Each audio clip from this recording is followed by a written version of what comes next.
What is an example of a free good.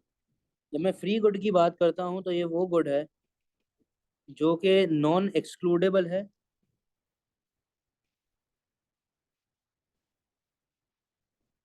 और non rivalry है। ठीक है। तो सनशाइन एक ऐसा गुड है जो कि नॉन एक्सक्लूडेबल भी है, नॉन राइवलरी भी है। ठीक है। क्योंकि देखो डिफेंस जो है ना वो पब्लिक गुड है, एजुकेशन प्राइवेट भी है, मेरिट गुड है education basically. Health services private public दोनों है, मेरिट गुड है। ठीक है। अच्छा। Student has nothing to do on a Friday morning evening.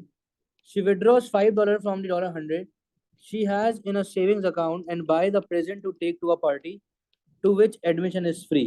What does this involve? एक स्टूडेंट है जिसको फ्राइडे के दिन कोई काम नहीं है, उसने $5 जो है वो विड्रॉ कर लिया। सही है। अब उसके पास अकाउंट में $100 पड़े हुए थे। ठीक है। और उसने जो है वो प्रेजेंट बाय किया ताकि वो पार्टी में उसको लेके जो है वो जा सके। सर हमारे पास क्या हुआ कि अपॉर्चुनिटी कॉस्ट इक्वल टू 95 नहीं। अपॉर्चुनिटी कॉस्ट ये है कि आपने सर क्या किया कि वो जो है क्या करती भाई, कोई दूसरे गुड्स जो है वो खरीद लेती। सही है। She could have bought some other goods for $5। ठीक है। तो ये आपने चीज छोड़ी है, तो ये आपका क्या है भाई, अपॉर्चुनिटी कॉस्ट है। ठीक है। अच्छा। The diagram shows two production possibility curves for a country. सही है। What might cause a shift from point K to point L.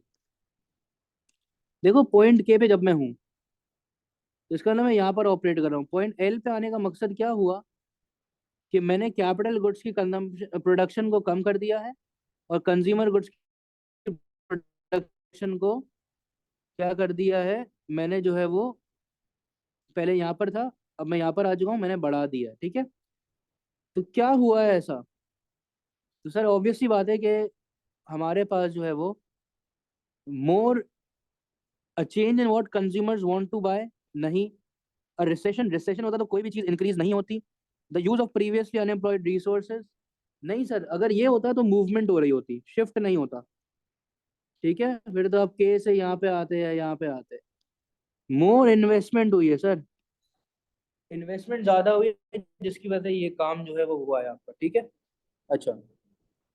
Which relationship would be studied by an economist specializing in macroeconomics। ठीक है। अच्छा। Sir कौन सा relationship आप जो है वो पढ़ते हैं मैक्रो के अंदर।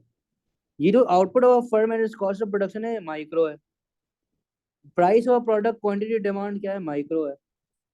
Wage rate and demand for labour labour market micro. Inflation rate and unemployment rate जो है ये आपका है मैक्रो इकोनॉमिक्स। ठीक है। डन है। आगे चलते हैं। In recent year government has started. अच्छा चलें, 1 मिनट रुके जरा, आप स्टार्ट करें फिर मैं करता हूँ इसको। ठीक है। In recent years government has started to make more use of the free market system. Free market का मतलब है कि जहां पे आप डिमांड एंड सप्लाई की फोर्सेस को जो है वो यूज कर रहे हैं। However, they are doing it very slowly to avoid disadvantages that a free market system might bring. अब देखो फ्री मार्केट सिस्टम का सबसे बड़ा मसला है कि क्योंकि प्राइवेट प्रोड्यूसर्स हैं तो वो लोग है ना एक्सटर्नल कॉस्ट बड़ी इनकर कर रहे होते हैं। सही है। तो पॉसिबल डिसएडवांटेज क्या होगा हमारे पास कि डिक्रीज इंसेंटिव नहीं सर, इंसेंटिव तो बढ़ जाएगा क्योंकि there will be no taxes, तो ए तो नहीं हो सकता। डिक्रीज लेवल ऑफ पोल्यूशन नहीं भाई, ये लोग तो प्रोडक्शन ज्यादा करेंगे तो पोल्यूशन तो है वो बढ़ जाएगा, तो बी नहीं हो सकता। एफिशिएंसी इंक्रीज हो जाएगी, सर ये तो एडवांटेज हुआ ना एफिशिएंसी का इंक्रीज होना, हमें डिसएडवांटेज चाहिए। Increase inequality of income, sir there will be no such thing as taxes.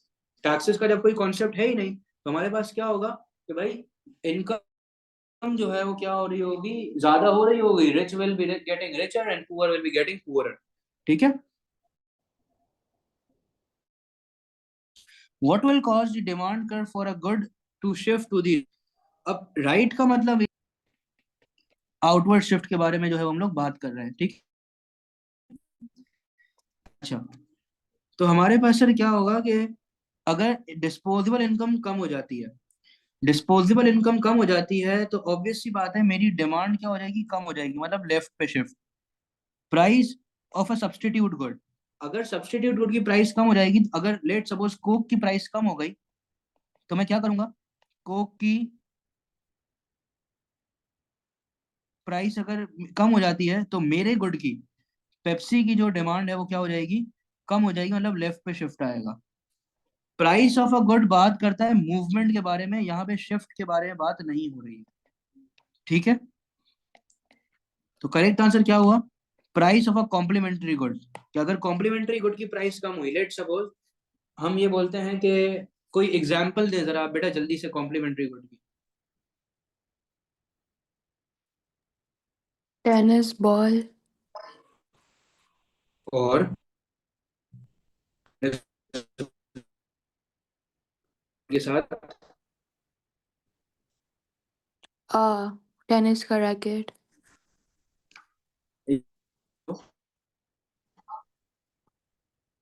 Sir आपकी आवाज अब क्या, कट रही है। अगर जो टेनिस के रैकेट, टेनिस बॉल की प्राइसेस कम होंगी,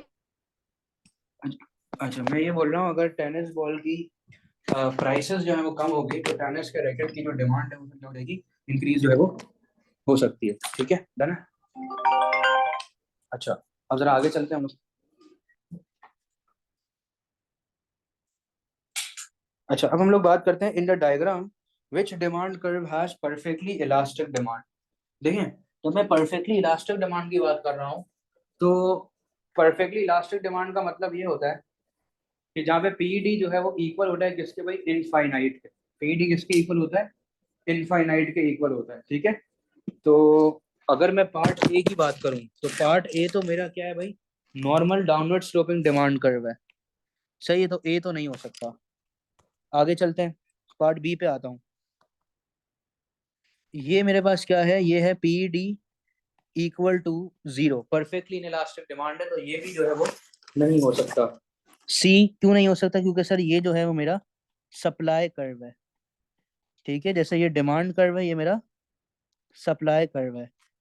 डी करेक्ट आंसर है, P D equal to infinite. The table show, ये बड़ा अच्छा क्वेश्चन, आ जाओ। The table show the demand and supply schedules for rice, the current price is 2 per kilo. ठीक है, what will happen if the price is reduce to $1 per kilo. ठीक है, अच्छा सर, पहली बात, हमारे पास क्या हो रहा है, प्राइस पर किलो है 2.5, क्वांटिटी डिमांड है 5 और क्वांटिटी सप्लाई 30। ठीक है, अच्छा, कहीं भी मुझे तो कहीं भी ये इक्विलिब्रियम पॉइंट सिर्फ यहाँ पे दिख रहा है, सही है, 1.5 पे। सही, तो अगर मैं पार्ट ए पे आ जाऊँ कि demand schedule will shift to the left,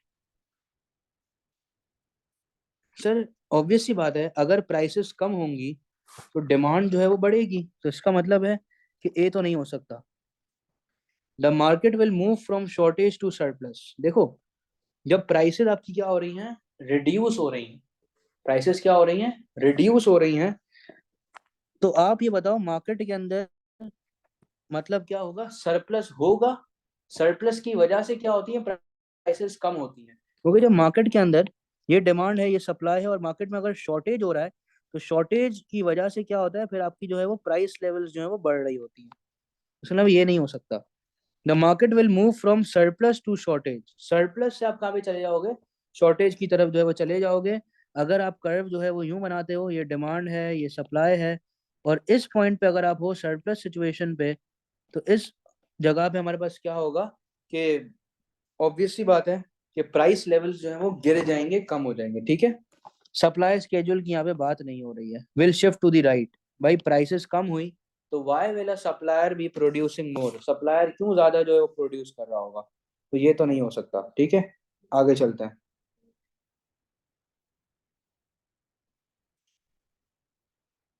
अच्छा, the diagram shows the fix cost, सही है, variable cost and total cost of a firm at output S. ठीक है, which distance represents the firm variable cost, कौन सा distance represent करता है firm की वेरिएबल कॉस्ट का। तो सर अगर मैं बात करता हूँ 9 की, 9th है ना ये, हाँ, तो पी क्यू की अगर मैं बात करूँ, सही है, तो ये क्या मेरा वेरिएबल कॉस्ट है। देखें सबसे पहले तो मैं देख लेता हूँ कि ये जो एरिया है ये मेरा है फिक्स कॉस्ट। तो आर एस वाला जो एरिया मेरा फिक्स कॉस्ट है, ठीक है। पी एस वाला एरिया जो है वो मेरी वेरिएबल कॉस्ट नहीं है, क्योंकि देखिए वेरिएबल कॉस्ट वो होगी total cost is equal to fix cost plus variable cost. Total cost minus fix cost is equal to variable cost, ठीक है।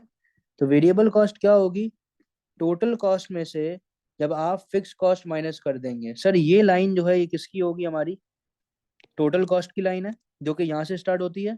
ये जो मेरी लाइन है किसकी है, रेवेन्यू की लाइन है, ठीक है, जो कि मेरे ओरिजिन से स्टार्ट होती है। तो वेरिएबल कॉस्ट कौन सा पॉइंट हुआ मेरा, वेरिएबल कॉस्ट क्या हो गया मेरा, क्यू एस हो गया, ठीक है। आई बात समझ। बेटा अगर यहाँ तो कोई मसला है तो पूछ लो यार। सर इसको फिर से एक्सप्लेन कर दें। अच्छा देखें, हमारे पास है ना, इसने बोला है कौन सा डिस्टेंस रिप्रेजेंट करेगा आपका वेरिएबल कॉस्ट। देखिए ये जो लाइन है ना मेरी, ये टोटल कॉस्ट की लाइन है। ये जो मेरी लाइन है ये है मेरी फिक्स कॉस्ट की लाइन, और ये मेरी लाइन है रेवेन्यू की। क्योंकि वेरिएबल कॉस्ट की लाइन ना थोड़ी सी यूं बनती है, ठीक है। अच्छा, अब अगर मैं आता हूँ पी क्यू का डिस्टेंस, तो पी क्यू का डिस्टेंस तो सर मेरा लॉस का एरिया बताएगा, टोटल कॉस्ट और रेवेन्यू डिफरेंस बताएगा, सही है। पी एस जो है वो मुझे टोटल कॉस्ट का एरिया बता रहा होगा, पूरा ये एरिया बता रहा है। ये पूरा क्या है, टोटल कॉस्ट है। पी एस मेरा क्या है, टोटल कॉस्ट है। और एफ सी जो है, आर एस, वो मेरा है फिक्स कॉस्ट, ठीक है। क्लियर हो गई बात। तो मेरी फर्म की वेरिएबल कॉस्ट कितनी हो गई, फर्म की जो वेरिएबल कॉस्ट हो गई वो इन दोनों का डिफरेंस हो गया, दैट इज कितना, सही। अब आ गई बात समझ। ठीक है।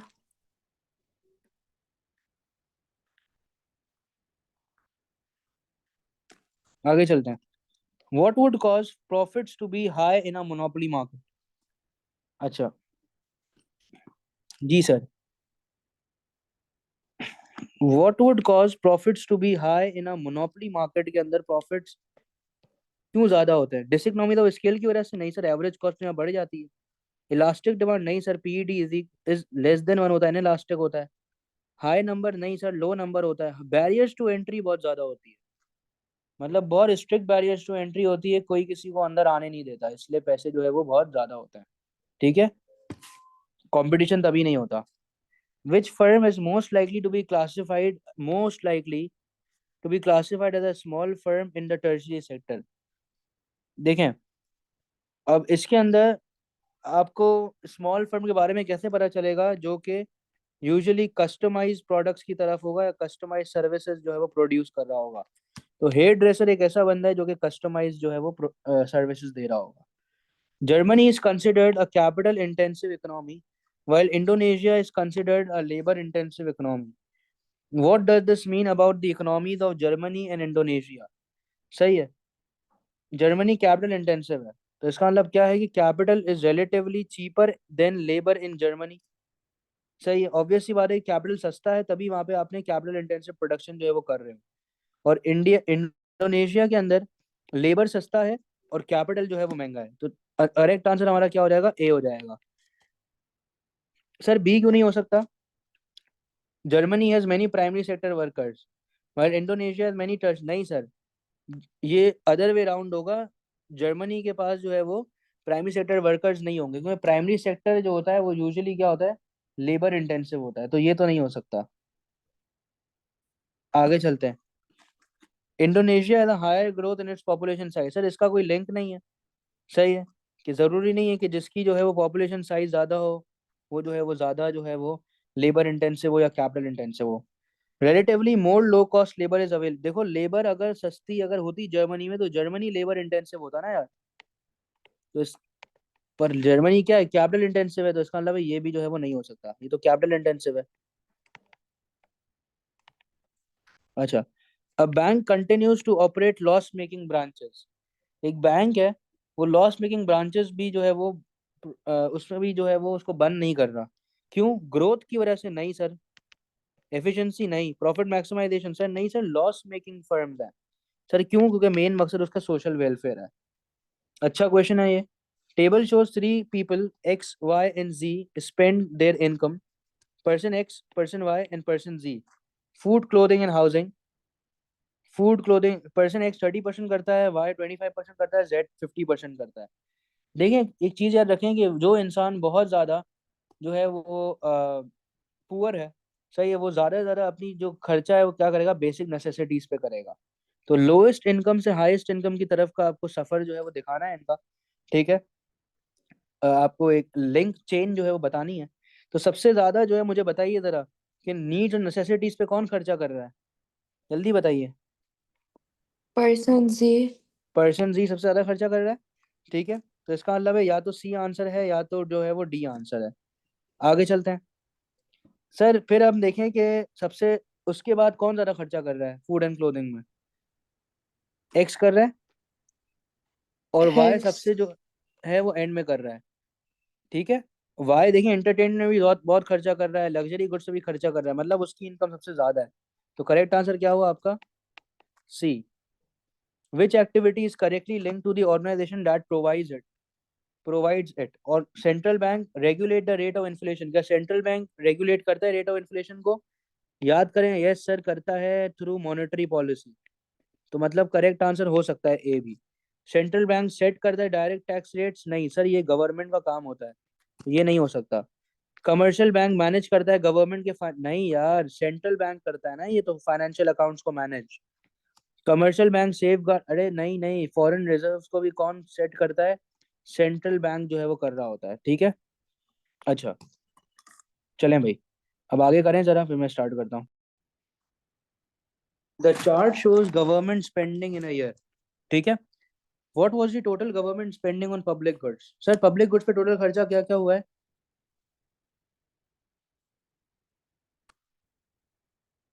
पब्लिक गुड्स पे जो खर्चा हो रहा है वो हो रहा है सोशल सिक्योरिटी एंड वेलफेयर का होगा।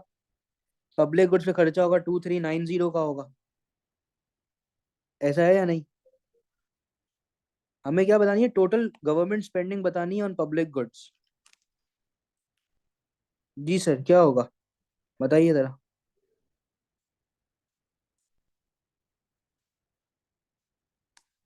सर एक देखिए जो, मिनट में जी जी जी करें। चलिए अभी आप इसको नहीं देखें, बताता हूँ कॉन्सेप्ट।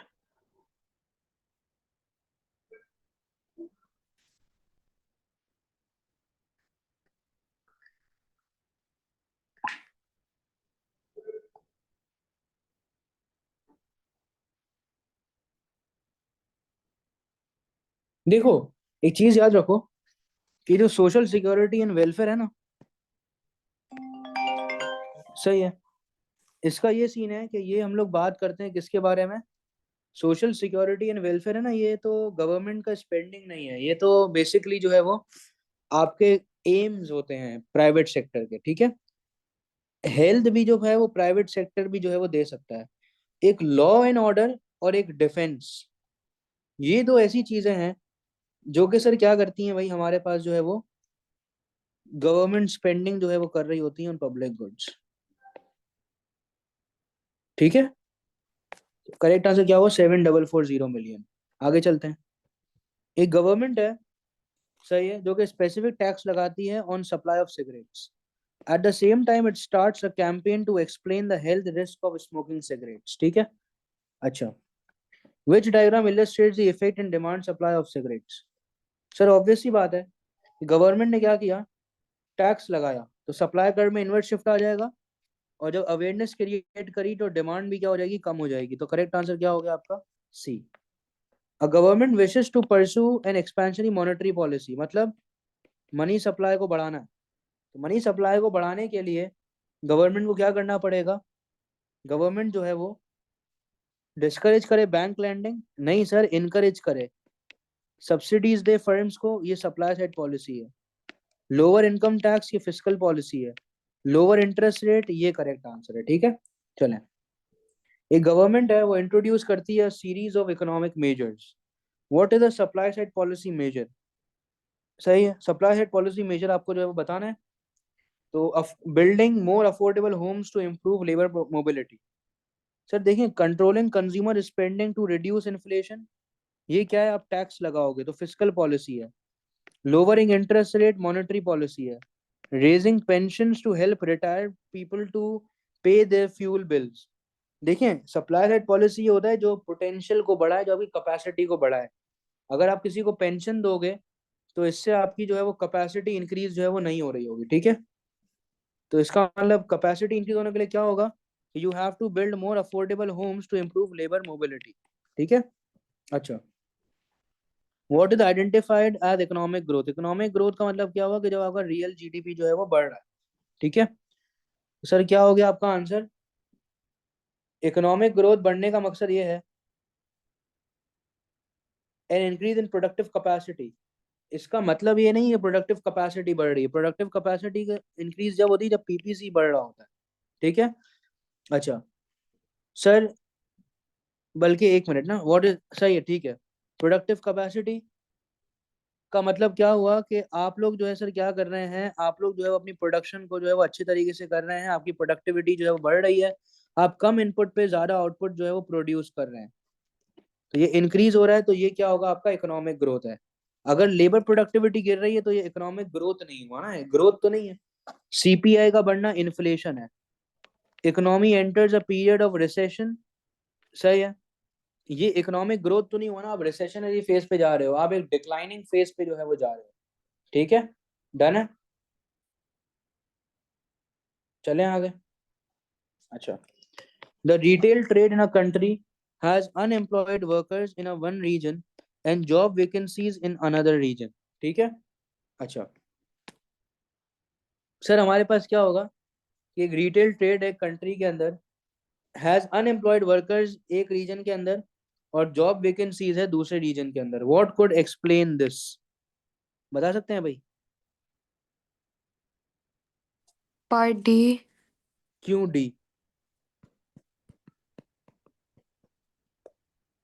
Geographical mobility वो है ना कि दूसरे एरिया में जॉब्स हाँ होना. हाँ, इसने क्या बोला है, एक जगह पर देखो क्या है, आपके फारिग वर्कर्स हैं. ठीक है. और दूसरी जगह पे क्या है भाई, जॉब वैकेंसीज जो है वो अवेलेबल हैं. ठीक है. अच्छा, इससे पता ये चल रहा है, देखो, आप ये देखो कि लेट सपोज एक वन रीजन है, हम बात करते हैं भाई जद्दा के अंदर अनएम्प्लॉयड वर्कर्स हैं और रियाद के अंदर वैकेंसीज अवेलेबल हैं. तो भाई लोग वहां पे जा क्यों नहीं रहे यार? अगर आप डी को सेलेक्ट करते हो ना तो इसका मतलब है कि लोगों को वहां पहुंचना चाहिए, इसका मतलब लोग अनएम्प्लॉयड होने ही नहीं चाहिए थे. ठीक है. ये बता रहा है सर हमारे पास कि it is more expensive to live in the area where retail jobs are available. मतलब रियाद में अगर जॉब अवेलेबल है भी तो वहां पे रहना बड़ा मुश्किल है भाई, कॉस्ट ऑफ लिविंग बहुत ज्यादा है. आई बात समझ, है ना? चलो, समझ आया बेटा? Yes. अच्छा,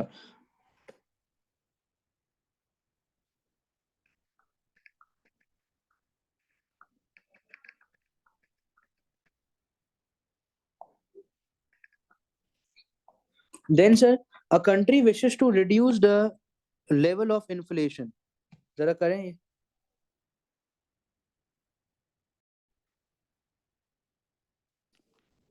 कंट्री एक कंट्री चाहती है कि अपने लेवल ऑफ इन्फ्लेशन को रिड्यूस करें, तो सर रिड्यूस करने के लिए उसे क्या लगाना पड़ेगा, उसे लगानी पड़ेगी कॉन्ट्रैक्शनरी पॉलिसी. ठीक है. अच्छा, तो पहला काम वो क्या कर सकता है,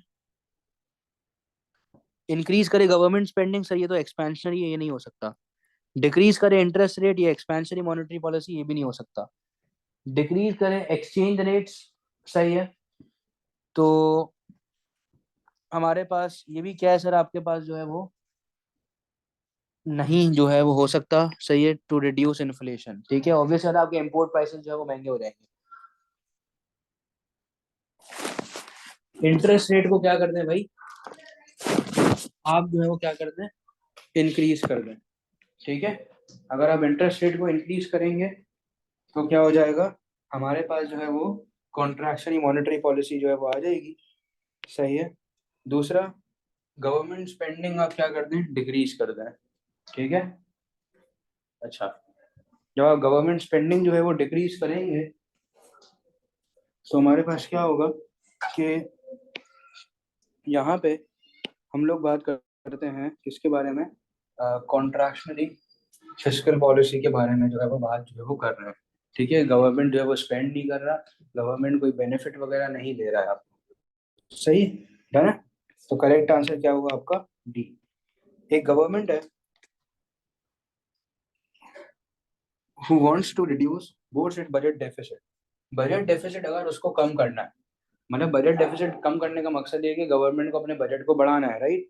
बजट डेफिसिट कम करने का मकसद ये है कि उसको जो है वो अपने आउटफ्लोस को कम करना है।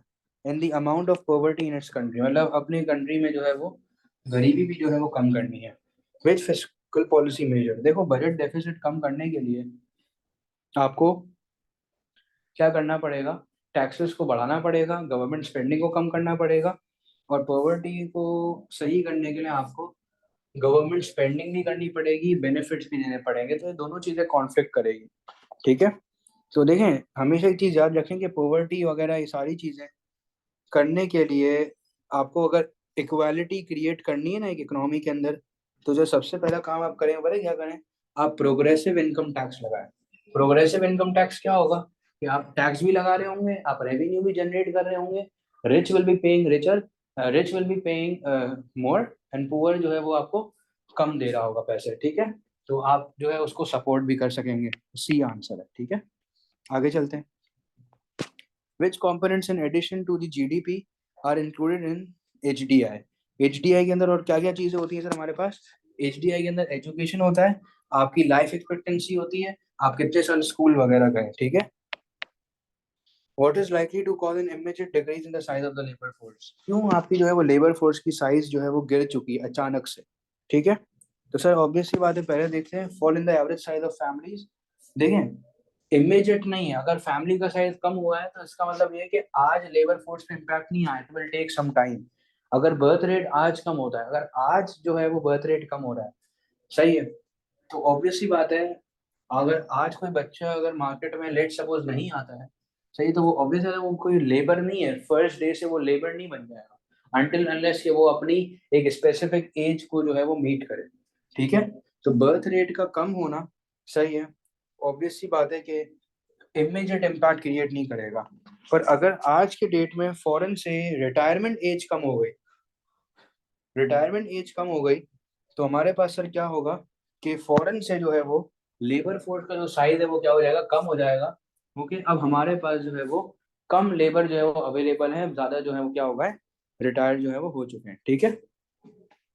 C is the answer.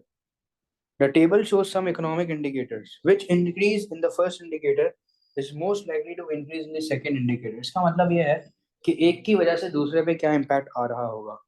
तो सर देखें, अगर बजट सरप्लस पे होगा तो क्या कंज्यूमर सेविंग करेगा, तो देखें इसका कोई लिंक नहीं है। अगर आपके लेट से गवर्नमेंट का बजट सरप्लस पे है तो कंज्यूमर क्यों जो है वो सेविंग कर रहा है। अगर कंज्यूमर स्पेंडिंग कर रहा है तो अनएम्प्लॉयमेंट नहीं होगी भाई, कंज्यूमर स्पेंडिंग कर रहा है तो प्रोडक्शन करेगा, प्रोडक्शन करेगा तो एम्प्लॉयमेंट बढ़ेगी, तो ये भी नहीं हो सकता। अच्छा, दूसरा, अगर हमारे पास क्या होगी सर, इन्फ्लेशन होगी। सर इन्फ्लेशन होगी तो हमारे गुड्स जो है वो not will not be that much comparative in the international market. हमारे पास क्या होगा, ट्रेड डेफिसिट हो जाएगा, सरप्लस नहीं होगा। पर अगर प्रोडक्टिविटी बढ़ी, मेरी इनकम लेवल बढ़ेगी, मेरी इनकम लेवल बढ़ेगी तो मेरी स्टैंडर्ड ऑफ लिविंग जो है वो इम्प्रूव हो रही होगी। ठीक है। अच्छा, the price of a currency in a fixed exchange rate system is reduced. देखो, अगर फिक्स्ड एक्सचेंज रेट सिस्टम के अंदर कभी भी आपके पास क्या हुआ कि वैल्यू ऑफ करेंसी कम होती है ना, तो मैंने नोट्स में भी लिखी हुई एक बात कि उससे क्या कह रहे होते हैं, उससे हम कह रहे होते हैं सर डीवैल्यूएशन। देखें, appreciation and depreciation is done due to movement of demand and supply, due to market forces। devaluation जो है वो होती है किसकी वजह से, due to intervention of government, currency की वैल्यू कम हो रही है। और रीवैल्यूएशन होती है जब करेंसी की वैल्यू जो है वो बढ़ रही है ड्यू टू इंटरवेंशन। ठीक है। तो करेक्ट आंसर क्या हुआ आपका, सी। बेटा जैना को समझ आ रहा है नहीं आ रहा है भाई। आ रहा है। चले, फिर हम आगे चलते हैं। गवर्नमेंट ने क्या करा, कोटा हटा दिया। सर कोटा क्या होता है जरा बताइए। Tax on imported goods. Allah, tax होता है।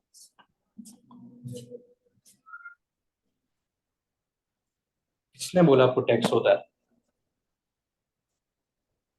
Ban on imported goods. Allah, ban होता है। बैन एम्बार्गो तो लिमिट द क्वांटिटी। अब तो वही बचा है, वही सही होगा भाई अब तो। देखो, कोटा का मतलब सही बोल रहे हो आप कि लिमिट होती है, आप जो है वो सेट कर देते हो, सही है। एक क्वांटिटी में आप लिमिट सेट कर देते हो, ठीक है। अच्छा, जब आप कोटा हटा दोगे तो इससे होगा क्या? जब आप कोटा हटा दोगे ना, तो ऑब्वियस सी बात है, लोग अब क्या कर रहे होंगे, लोग जो है वो इम्पोर्ट जो है वो कर रहे होंगे, ठीक है। जब लोग इम्पोर्ट करेंगे तो आपके जो प्रोडक्शन है डोमेस्टिक, वो कम हो जाएगी या नहीं? ठीक है, हमारे पास हमने क्या बात करी कि यार, जब कोटा आप रिमूव कर दोगे, सही है, तो ऑब्वियस सी बात है हमारे पास क्या होगा कि डोमेस्टिक प्रोडक्शन जो है वो कम हो जाएगी, ठीक है। क्लियर हो गई बात? अच्छा भाई, तो ए इज द आंसर। बी क्यों नहीं हो सकता? कि भाई अनएम्प्लॉयमेंट कम नहीं होगी, उल्टा अनएम्प्लॉयमेंट जो है वो क्या हो जाएगी, इंक्रीज हो जाएगी, ठीक है। अच्छा, सी क्यों नहीं हो सकता? सर, कोटा के हटाने से एक्सपोर्ट्स का कोई हमारा कोई ताल्लुक नहीं है, कोई लिंक नहीं बैठता, तो सी नहीं हो सकता। और decrease in the balance of trade deficit, सही है। बैलेंस ऑफ ट्रेड डेफिसिट अगर आपका कम हो रहा है, सही है, तो इस पॉइंट पे हमारे पास क्या होगा कि आप इंपोर्ट्स कम कर रहे हो, ठीक है। आप इंपोर्ट्स क्या कर रहे हो, कम जो है वो कर रहे हो। इसका मतलब डी भी नहीं हो सकता। आगे चलते हैं, 29 पे आते हैं जरा। What is most likely to result from a reduction in the value of country's currency if there are no other changes in the economy? Sir, क्या होगा, सही है, अगर हमारी करेंसी की वैल्यू जो है वो कम हो और इकोनॉमी के अंदर कोई भी जो है वो चेंजेस वगैरह भी जो है वो नहीं हो रहे हो, तो सर हमारे पास क्या होगा कि करेंसी की वैल्यू कम हो रही है। क्यों कम हो रही है? क्योंकि सर इंपोर्ट की प्राइसेस बढ़ चुकी हैं। इंपोर्ट की प्राइस देखो, अगर एक्सपोर्ट की प्राइसेस बढ़ेंगी तो मेरी कंट्री के अंदर वैल्यू ऑफ करेंसी में कोई रिडक्शन नहीं आ रहा है। एक्सपोर्ट का लिंक जो है वो मेरी चेंजेस से होगा, क्योंकि जब मैं प्रोडक्शन करूंगा तो ही मैं एक्सपोर्ट कर रहा हूँ, ठीक है। पर इंपोर्ट प्राइसेस जो है उसका मेरा कोई जो है वो लिंक नहीं है। बाहर अगर इन्फ्लेशन हो गई तो वो बाहर जो है वो प्राइसेस जो है वो बढ़ गई है, ठीक है। तो इसीलिए करेक्ट आंसर क्या होगा आपका? सी। गवर्नमेंट है लो इनकम कंट्रीज के अंदर often allow MNCs to mine minerals. जब एमएनसी आएगी आपके मुल्क में और मिनरल्स वगैरह माइन वगैरह कर रही होगी, तो इससे फायदा तो ये होगा कि एम्प्लॉयमेंट तो जनरेट होगी। देखिए, हम किसकी बात कर रहे हैं, लो इनकम कंट्री को क्या फायदा है? लो इनकम कंट्री को यही फायदा है कि उनके यहाँ जो है वो एम्प्लॉयमेंट बढ़ रही होगी। अच्छा, ये प्राइवेट बेनिफिट है टू एमएनसी, ये नहीं हो सकता। सस्टेनेबल डेवलपमेंट तो सर है ही नहीं ना। बैलेंस ऑफ ट्रेड आपका जो है वो नहीं बढ़ सकेगा, क्योंकि सर एमएनसी है, वो एक्सप्लॉइटेशन कर रही होती है, ठीक है। अच्छा, कॉस्ट क्या होगी सर हमारे पास लो इनकम कंट्रीज को? अगर कोई बच्चा बोलता है कि सर चलो सही है, हमारा बेनिफिट है यार, ये हम लोग जो है वो एक्सपोर्ट्स करेंगे, हमारा ट्रेड जो है वो सरप्लस में जाएगा, पर cost training by the MNC, sir ये इन कंट्रीज की मुझे लॉस के बारे में बात करनी है। तो कंट्री का लॉस ये होगा कि हमारे पास सर क्या होगा, फाइनाइट रिसोर्सेज। लॉस ऑफ क्या? फाइनाइट रिसोर्सेज, ठीक है। कि हमारे पास जो है वो रिसोर्सेज क्या हो जाएंगे, खत्म हो जाएंगे, जब मैं क्या कर रहा हूँ, प्रोडक्शन जो है वो कर रहा हूँ। आई बात समझ? क्लियर है? तो सर अगर यहाँ तक कोई मसला है तो जरा पूछ लें यार। सर आप टाइमिंग रात में ही रख लेगा। मैं नहीं रखूँ, 7 से 8 भी नहीं करूँ? नहीं, वो 10 बजे सही है, मेरे 10 बजे। चलो बस कल से हम लोग जो है वो मेरे 12 बजे ही क्लास करेंगे, ठीक है। ठीक है। चलो ओके, आपको समझ आ गया यहाँ पे, ठीक है। जी आ गया। चलो सही है, ओके भाई। अल्लाह हाफिज।